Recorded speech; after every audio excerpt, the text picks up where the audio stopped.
Why Greenland belongs to Denmark, and why the world suddenly wants it. Greenland, the largest island on Earth, a continent disguised as an island. Nearly 80% of its land is buried beneath ice, a frozen archive of Earth's memory. Here, the wind speaks first. The sun appears briefly, like a visitor who never stays long. Only 56,000 people live here, scattered along the coastline, clinging to the edges of a world that refuses to be gentle. And yet, despite its size, its mystery, its beauty, Greenland is not an independent country. It belongs to Denmark, not Canada, not the United States, not the United Kingdom. So the question echoes across the Arctic ice. How did this distant, frozen giant become Danish land? And more importantly, why does the world suddenly want Greenland now? Long before borders existed,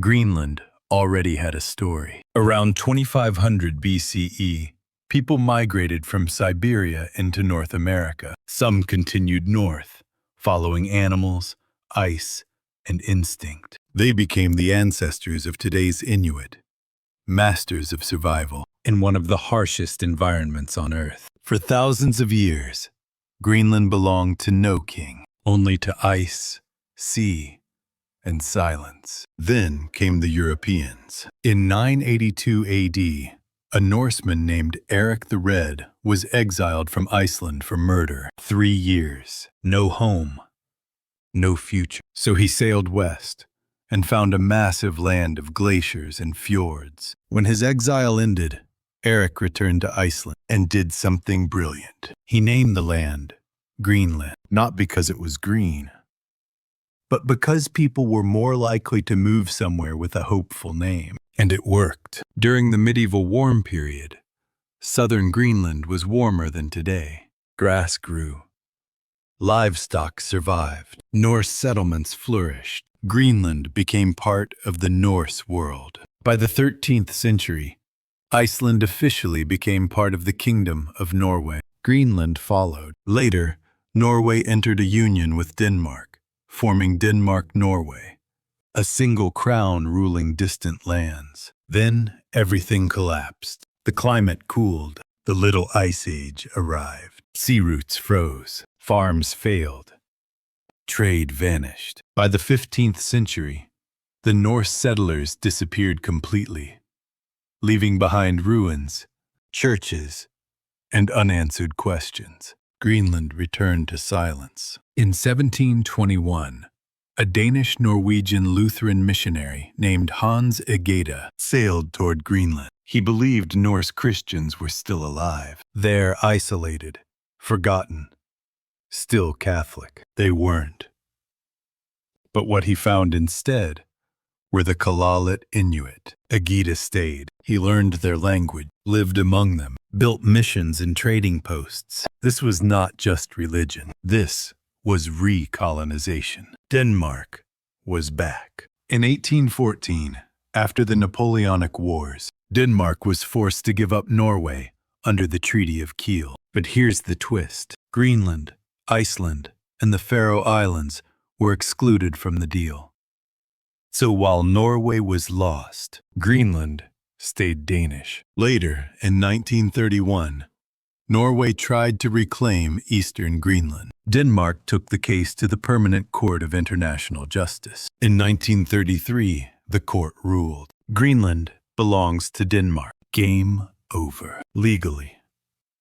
Internationally. In 1953, Denmark officially ended Greenland's colonial status. But modernization came fast.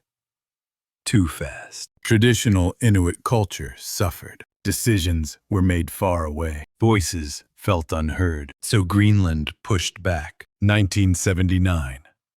Home Rule. 2009. Self-Government Act. Today, Greenland controls natural resources, education, courts, internal affairs. Denmark controls defense.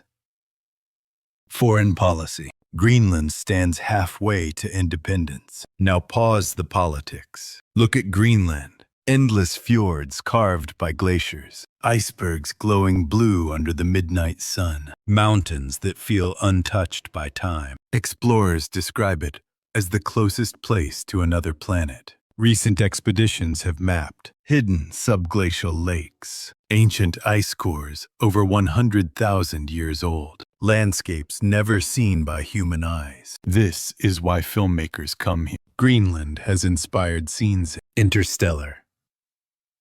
The Secret Life of Walter Mitty. James Bond. Die Another Day. It doesn't need CGI.